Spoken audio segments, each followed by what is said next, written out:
after all of that nervous fiddling, I'll be right in the place to present you all about LLD from a user perspective. So this is a sort of high-level description of what you would do to use LLD, and I'll explain what it is in a few minutes for those who are unfamiliar. So this isn't a deep dive into what LLD is and what it does. This is more like, how would I actually go about using it, on the assumption that most of you may have heard of LLD but probably haven't tried it out or know what its status is, that sort of thing. Okay, so what we're going to cover today, basically what is LLD, how might I use it, how do I actually build it, because as of today there isn't a package that you can download with LLD in it. There may be on BSD systems, I think, but certainly not on I don't think any standard Linux distribution has taken it. We only been Debian for 3 weeks. 3 weeks, okay, yeah. And I just noticed something, I think almost it might even been this morning, that it might actually get into the LLVM 4.0 release. So it's looking like it's going to become slightly more easy to get hold of now. But it's actually not too difficult to build from source if you wanted to fiddle around with it. Next bit is, what can I expect if I actually try and use this thing? And then just a little bit at the end of, you know, if you're interested and want to give it a go, how can I contribute to LLD? So what I'm not going to be covering is the COF or the Mac-O versions, as I'll come to in a couple of slides' time. LLD is kind of like 3 linkers in one from the same set of code bases. I'm only really familiar with the ELF version, and I'm assuming that at FOSDEM most of you are going to be using the ELF version rather than the Microsoft version or the Apple version. I'm basically working on the ARM port for LLD, so and my sort of background is in sort of ARM-based tool chains. Okay, so this is a very, very basic slide for people who may not be familiar with what linkers do. They're usually the sort of program that sort of hides behind the compiler, and you stick all your objects and libraries in, and it does its job. So apologies if you're already well familiar with the sort of linker's job. I won't spend too much on this slide, but in effect LLD takes the place over here. So compiler compiles source codes to objects. Those objects have basically got symbolic references between each other, so they'll say like, I reference some symbol called printf, or _ start or something like that.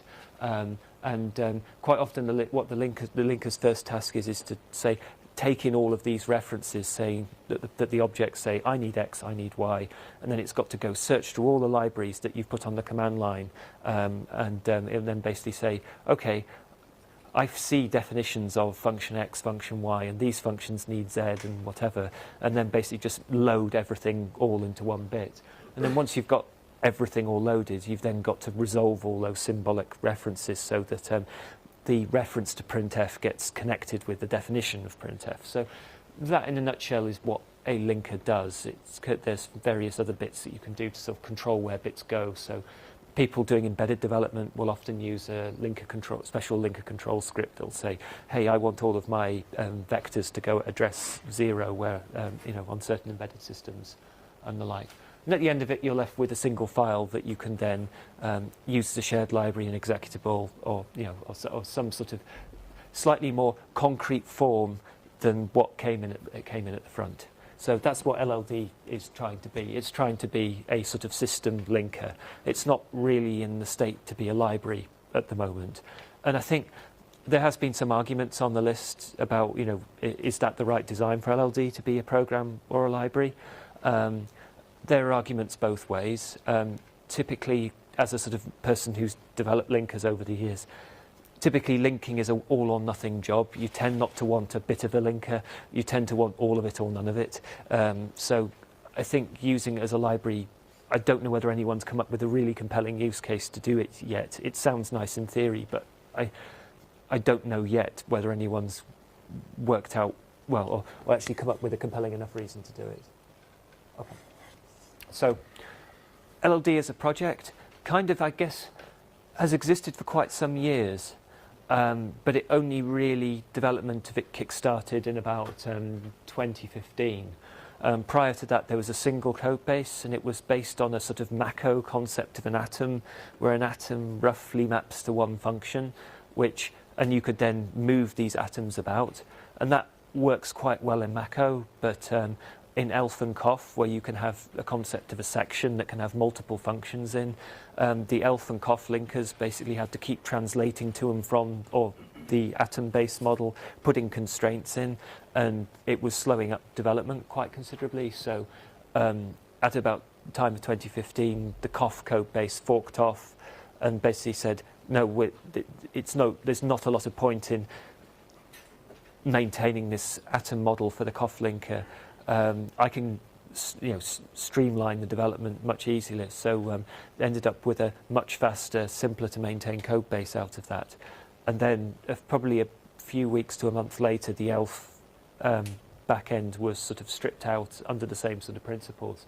So we've effectively got ELF and COF, which are kind of streamlined platform linkers, and you have the Mach-O based atom model, which is kind of like a linker toolkit for sort of building linkers.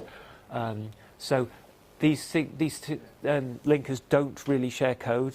They do share algorithms, and they do share sort of concepts in a similar sort of style. But the design decision was made that it was the amount of work that you did to transform ELF and COF into the common data structures and back again wasn't worth the effort, and it was better to share at the sort of algorithm and concept level. So that's one of the a big design decision difference that you would have from, say, LD.BFD, where you've got BFD, which is the sort of translate all object formats to BFD, work on BFD, translate back, which means you can share code in the center of the linker, but then you've got sort of all the back ends and front ends have to sort of translate themselves to that BFD representation. Okay, and it has been written with an emphasis on performance. So I think that's probably, as users, it's probably the one reason why you would want to give LLD a try, unless you were bothered about licensing or other sort of source code areas. Okay. So this is, and I'm going to put a huge disclaimer on these numbers here. So this is a machine that I've only recently got from my company's IT department with a PCIe SSD, lots of memory, and a fast processor. I certainly on my older machines didn't see anywhere near like the performance differential on this. So I think this is very much going to be a case of when there's a huge amount of disk bandwidth, which is in effect what a linker's doing, is basically a slightly clever form of CAT, where it's concatenating everything, lots and lots of binary data together. So you're mainly limited by how fast you can copy gigabytes of data from one place to the other. So you could say if you've got a slow hard disk system, that's going to swamp all the computation that you might do. So if you've got a nice SSD, that will emphasize the differences. So these programs also are huge. So I deliberately set out to say, what can I find that's going to be horribly nasty? So Clang linked fully statically with full debug information, O0, produces on my machine it was roughly 1.5 gigabytes in size, the output file. So that's huge. But LLD tuned through that in about 6 seconds, and BFD took about a minute. So if you're working on a gigantic code base, I would say it's worth giving LLD a look, because you might find that your compile, link, execute step could go down from a painful wait to something fairly quickly. So if you say you just change one file, one string in a printf or something and have to relink, then that could actually give you quite a bit of benefit. Not so much for, say, an overnight build or anything like that, because that will be swamped by the time of all the compilations that you have to do. But that's where I would say the primary reason to use LLD at the moment, because the way they've been designed, LLD's been designed is that the ELF version tries to mimic the same interface that Gold and LD do. So it just can be a drop-in replacement. But one of the other bits of that is that, well, okay, it's not doing anything else, so there's only really a use to use it as a substitute. So why might I not want to use LLD? I've given you the good side, which is the performance. So, well, what's the drawbacks for that? So, I'd say that LLD doesn't implement all of Gold or LD's features yet. Certainly in, say, the linker control script area, that work is in sort of active development right now. Whether it ever gets all of the niche features of GNU LD, I don't know. I don't know of anyone using this heavily in an embedded context right now. At the moment, it's very heavily tuned towards sort of Linux BSD style, operating system platform linkers. Embedded systems tend to be horrible to linkers. They, with things like multiple address spaces with different memories and different constraints and all of that type of thing, where you've got to have quite stringent placement requirements. So I think if you were using an embedded system, I would probably say you will be one of the trailblazers if you start adopting LLD. But if you do, please do, and report bugs, and we can start working on that. It's got a limited amount of users compared to Gold and BFD. The BSD community are adopting LLD probably more aggressively than anyone else, and they're doing some great work in improving it. So hopefully that's one thing that can use to sort of drive forward the adoption of LLD, is to have a big user base full of people all using it and finding out where the problems are. I guess limited support for number of targets. I could say the main target at the moment is x86 64 or AMD 64. That's the one where the predominant number of users are on there. There is a good port for AOT 64. I think that's now running a build bot. It's got tests. It's self-hosting. ARM needs range extensions at the moment, so it can't handle big links at the moment. But in a sort of small station, it's getting there. I think the MIPS port is well maintained. There is a port for power, AMD GPU and x86 32, but they tend not to see too many commits, so I don't know too much about that. And of course, if you're happy with the performance of your linker at the moment, there's probably not a good reason to change. Okay, so how might I go about using LLD tomorrow, given that hopefully it will be in the LLD 4.0 release?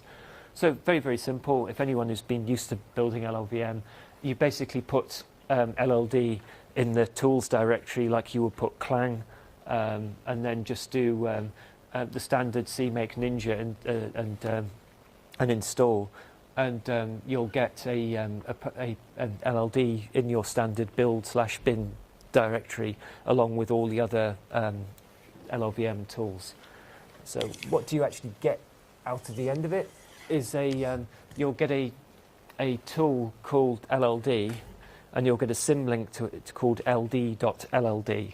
Now that's very similar to what you would get with, say, I'm just thinking of an Ubuntu Debian sort of system, where if you look in /user/bin, you'll get ld.bfd, ld.gold, and you then set a symlink for ld to either gold or bfd, depending on what you want. So typically, the generic LLD is can basically, by setting a flag called flavor, you can say act as if you're the Microsoft linker, act as if you're the GNU linker. If you use ld.lld or ld, a symlink with ld, it'll infer that you want to try and mimic GNU LD. So the intention that generally, I think these types of linkers that you generally tend not to call the linker directly. It's usually the compiler driver that will feed you with all of the various objects. If anyone went to Brooks Davis's talk on Hello World yesterday, you'll be familiar with all of the extra objects like CRT1, CRTI that the compiler driver will feed to the linker to make everything work. It's generally not just your Hello World.o and libc that get involved in there. So yeah, intention is that it's just a drop-in replacement. Okay. So what I found the most reliable way, if you want to use LLD, is to symlink your /user/bin LD to ld.lld. As I mentioned earlier, that's pretty much how you select between the GNU linker, which I'll call ld.bfd, or the GNU Gold, which is ld.gold. And I say there, beware of build systems that include their own tools. So, for example, when I built Chrome and Firefox and started trying to say, well, OK, what if I use LLD? And I found out that the build system had created a whole new directory just for their own bin utils, and they copied their own versions and directed the linker directly at that. So you'll sometimes find on these big projects that the build systems will try and defeat you, and you have to fiddle around a little bit at that point. Now, if you're using Clang, there is a flag called -fuse-LD that does exist on GCC as well, but GCC won't accept LLD at the moment. It will only accept BFD and Gold. But if you're using Clang, you can use fuse-LD equals LLD. So that means is that when the compiler invokes the linker, it'll say, I'll look on the path for ld.lld. So that would be a way of, say, installing ld.lld in your /user/bin directory, and then not have to fiddle around with symlinks or change things. You would just control that with that particular flag there. Okay. So, what are the differences between LD, LLD? So I think main differences. Now you actually have to try pretty hard to make this make a difference, but the way that the linkers search for libraries is subtly different. In that basically the GNU linkers, they search the command line from left to right, and they only search each library once. So if you have things like circular dependencies between libraries, where you kind of have an object, well, a member A in one library and a member B, and they each call each other, you sometimes have to break that cycle by either using something called a start group, end group, or you add the libraries in multiple times on the command line. LLD doesn't do that. It basically sort of searches the symbol table each time it sees the archive, and then it just will automatically go back into that search table. It doesn't sort of require you to put libraries on the command line multiple times. Again, there are contrived examples where this makes a difference, but you do have to try hard to actually run into that. Now, there's no default linker script for LLD, so if you're ever using normal LD, you can type in LD -- for both, and it'll tell you the linker script that it's using. So if you do this for, say, a standard Linux link, you'll get a linker script about 2 pages long, full of stuff. So what LLD does in this particular case is it has a completely separate code path to handle that case. So that again can cause slight differences. And there's not any attempt to exactly match the behavior of GNU LD for linker scripts. I think the idea is to come close to, or to use, to basically match where the behavior matters.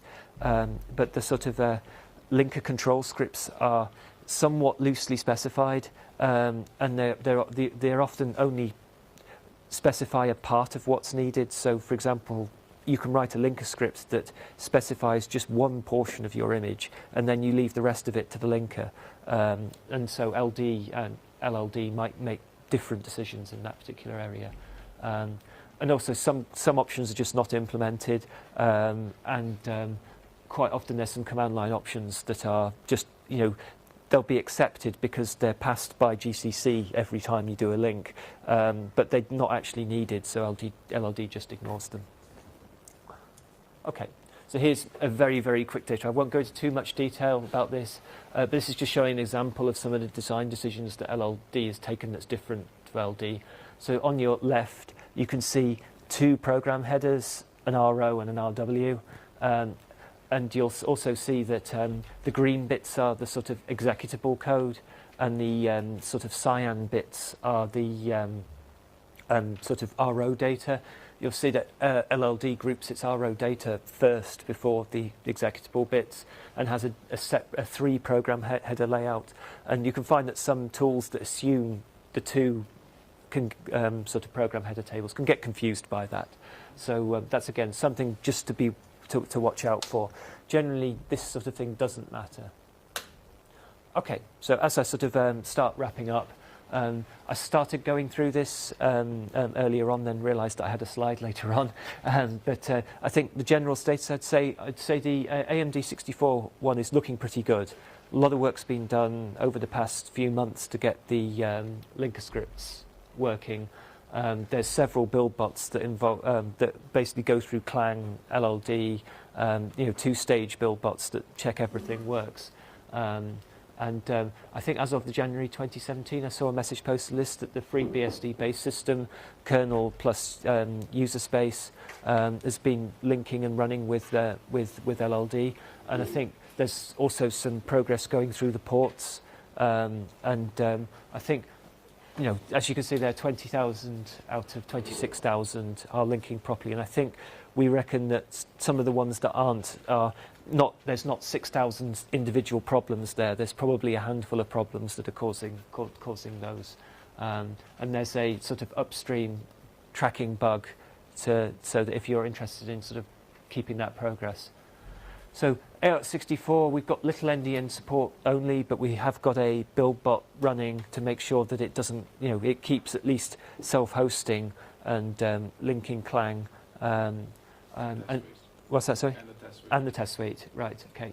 And ARM, we've got little endian support only. We're missing range extension thunks, so we can't link Clang yet, because that's rather too large for an ARM v7 system. That's what my personal project is at the moment, to add range extension thunks. So once that's done there, we should have enough to get a build bot together, and that will sort of bring ARM up to the same level of support as ARC64. Okay, MIPS. Now, I must confess, I don't know too much about MIPS as a system myself. It's actively maintained, so I'm going to make the assumption that, based on the last status update, that it passes all the single and multi-source tests, and the LLVM test suite still holds. And I think it's probably, my guess is that it will be in the same sort of state as the ARC64 ports. Probably not quite as heavily used as the AMD64 one, but certainly if you're in a MIPS architecture, it will be worth taking a look. x86 32-bit, I think it's complete, but as far as I know, I've not seen this being actively tested. And the last time I tried trying some things out when I was making some modifications to GNU iFunk, I found some problems. So I don't know, again, too many people are actually using this one right now. But it's certainly, I think if there were any bugs reported on it, they could get fixed fairly straightforwardly. There is a port to PowerPC and to AMD GPU, but I've not seen any traffic on those for quite some time. I'm not sure of the status of them, but just based on lack of traffic, I don't know. That it's probably best that I just say status unknown. If you've got one, it might be worth trying, but I don't know whether anyone's actively maintaining it right now. Okay, so what can you do to contribute to LLD? So one of the things that I think as any of the sort of LLD maintainers would say, what we really need right now is people to go out and use it and report bugs and find out what's not working, that type of thing, because we're thinking it's getting to the stage where you can actually genuinely give it a go and expect that the program should work, not, well, you can give it a go and hope that it might work. And I think that's certainly something that we would appreciate. If you want to contribute patches, of course, LLD is covered by the developer policy. You can find the owners on the various places and readmes there. And there isn't an awful lot of stuff on LLD out there in terms of sort of full documentation. There is a sort of LLD site to the documentation, but it probably doesn't tell you an awful lot about how to go about developing it. I did a presentation at the LLVM Cauldron last year on sort of LLD structure, and I think most of that still holds. Rui, the main author of the COF port, did a presentation in 2016 on the sort of at the dev meeting about LLD. So those are the two main video sources that I can point you to. Any links to content before 2015 will be about the Atom-based linker, so unless you're going to be working on the Mach-O Atom-based stuff, I will probably ignore anything that came back from 2015 unless you're sort of interested in tracking through the history. Okay. Thanks very much, everyone. I don't know how many times have I got any Oh, time. we have plenty of time for Okay, right, okay, so I've come a little bit short on that. But so we've got plenty of time for questions, or if you want to go get your lunch, I probably, if you want to run out of here as quickly as possible, I won't blame it. Yes, so. I would comment on the status that Right, okay. on FreeBSD, AR64 is pretty much the same as AMD64. Oh, that's good news. We developed default linker shortly. Right. Andy's been working through the port selection similar to AMD64. Okay. BIP64, we can link the entire user base. Right. And we're missing some features for large programs. So FreeBSD base is mostly okay, because it's tiny little Unix programs.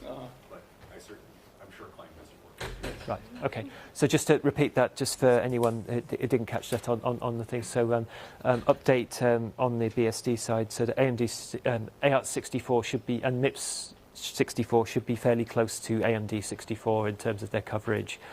MIPS 64 or MIPS may be missing some support for large programs. The BSD sort of base system tends to be small Unix programs rather than sort of giant programs. So yes, but work is definitely actively ongoing in that area, and we hope to be better soon. Okay, any more questions? Yeah. Is it easy to summarize why LLD is so much faster than Gold and LD? Okay. Assuming you have huge disk bandwidth and you're making a huge program. Yeah, I mean, I think partly it's because it's trying to do, it probably does less. It's probably the shortest thing, which is the same as any fast program. It's obviously doing less at that point. But what LLD does is it tries to read through everything only once. So it's kind of, I guess, almost like you call a backpatching assembler. So as opposed to like a two-pass assembler where you read everything once, then work out what you need to do on the first pass, where all the sizes are, then you do another pass and do all the content. Another way of doing it is like a back patch, where you basically go through once, working out where you need to patch all of the things, and then sort of do the sort of copy, and then sort of figure out the patches, which tends to be it tends to make it harder to write the program in the first place. But it does mean that you're generally passing through the content generally once. So I think it started off with an emphasis on performance, and it's been actively tracked, and almost every patch that goes in is sort of assessed for performance. So I think partly it's probably not had enough time to because I think Gold started with this same goal, but whether over 5 to 10 years more stuff's been added in, more features have been added in, it's probably may have slowed down over time. So it may be that LLD is skipping some steps that the other linkers are doing, that sort of thing. And it might be that as it gains more features, it might end up slowing down over time. But I think at the moment there's a sort of an aggressive sort of emphasis on performance in reviews. So I think that it will hopefully maintain that over time. Okay. Sort of a follow on from that. Our old linker spent almost all of its time deduplicating code and debug strings. Right. Okay. Does LLD do either of these yet? It certainly does. It's got incremental code folding, and it's certainly got support for the ELF SHF merge strings, but so it does deduplicate strings. I don't think it does deduplication of debug strings. So I don't think at the moment I think debug is very much a black box at the moment. It's got some simplified relocation handling for it, but it's not trying very hard to compress debug information at the moment. That's my understanding. I haven't looked too much into that, but yeah, I can imagine if you do some special handling of debug. I mean, for those of you who don't know, the amount of debug information totally swamps non-debug information. So when I mentioned that 1.5 gigabyte Clang executable, that comes down to about 30 without debug information. So if you compile with gigabytes, you're really hurting your linker at this particular point. And so if you start actually peering into debug information, and debug information is normally encoded in things like something called ULEB encoding, so you can't just jump into the middle of it and do things. So if you're going to process gigabytes worth of debug information, you're going to slow your linker right down, but you might get a much smaller output, which will then help your debugger start up quickly. So a bit of a trade-off there. But yeah, as far as I know, it doesn't do an awful lot. Yeah. Just to add on that, I can't provide actual data, but it's in a GCC context. Sorry. Yeah. But I noticed the very same thing. So I've been building GCC a lot, and rebuild for just a tiny change, and the linking takes a long time, obviously also. And I at this time very much drop down if I use this split debugging formation stuff. And then you only have your executable link, and well, the debugger takes longer to read them, these individual files, but that I can live with. Yeah. So I guess that's actually where the slowness in the linker might. Yes, so certainly it's one of the things I say I would definitely post those, take those performance numbers with a severe pinch of salt. Other thing, LLD and Gold are multi-threaded, BFD is not. It's quite difficult to get an actual, are these linkers, anyone who's done any compiler to compiler benchmarking will tell you how difficult it is to actually match up so you've got a roughly fair comparison of what compiler is actually doing at what optimization level. So I would take that as just you might want to give it a try. Please measure your own code at that particular point. But yeah, so besides the build system, did you have to do any changes in Firefox or Chrome? No, I didn't. I just, well, for the most part, I just chose the last link step. So there may be a case of where getting it all of the intermediate parts. So what I did, I cheated. I basically said, I'm going to go in to the directory that the binutils directory they created, and I created a symlink in that one. So I just copied it from there. So that's not very nice at that particular point. But it was started, right? Yes. I don't know if I went all from the start, whether they would have started. Certainly more work to be done at that point. Certainly, I think there's been. I'd certainly say that it would be a good chance for Chromium, because I think some Google internal people have. I think they may even use LLD on x86 instead of the Microsoft linker, whatever. So yeah, okay. What about LTO? So LTO, the actual thing is the linker actually doesn't play much of a part in LTO. So I know it's called link time optimization, but it's really only link time optimization. The linker's responsibility for that is to collect the bitcode files together and spit them back at the code gen. So yes, LTO is supported in LLD, but it doesn't actually do much more than just say, I see this file is bitcode, spit it back at the LTO code generator. Yeah, no, it's yeah. okay. Yeah. Okay. Any more questions? Yes.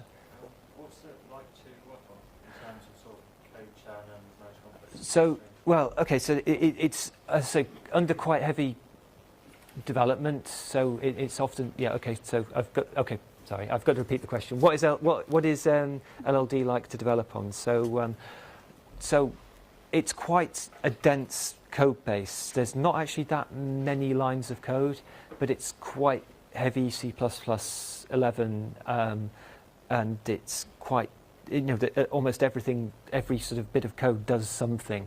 So it's quite.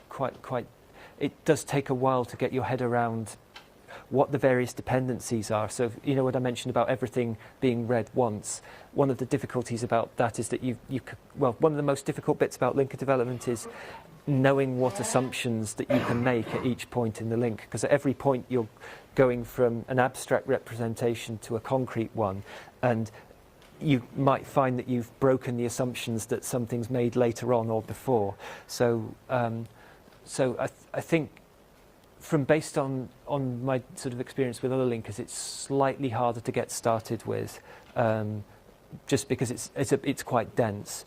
But once you kind of crack or get your mind around the model that it's using, it's fairly fast because it's not that much of lines of code. You can search around it very quickly, that type of thing, and it's very actively refactored. So it's probably going to be quite difficult to maintain downstream patches. It's quite easy to maintain downstream features. So for example, if you wanted a downstream feature where you kind of said, call out to a function that implements my downstream feature and don't touch any of the generic bits of the code, you'll probably be fine. But if you start to say, I'm going to add a bit to a data structure, you might find that a week's time someone's completely changed that. So yes, it is not great for code stability right now, I think. But that's got a good and a bad thing, because it means it does move forward quite fast. Yeah. Do you know which company are investing in LLD? Who is doing the development mostly? Okay. So from what I know, so this is the question was who's investing in LLD. So in terms of companies, as far as I know, that's public information. That the main maintainers is at Google. I think there's some work from Sony Computer Entertainment.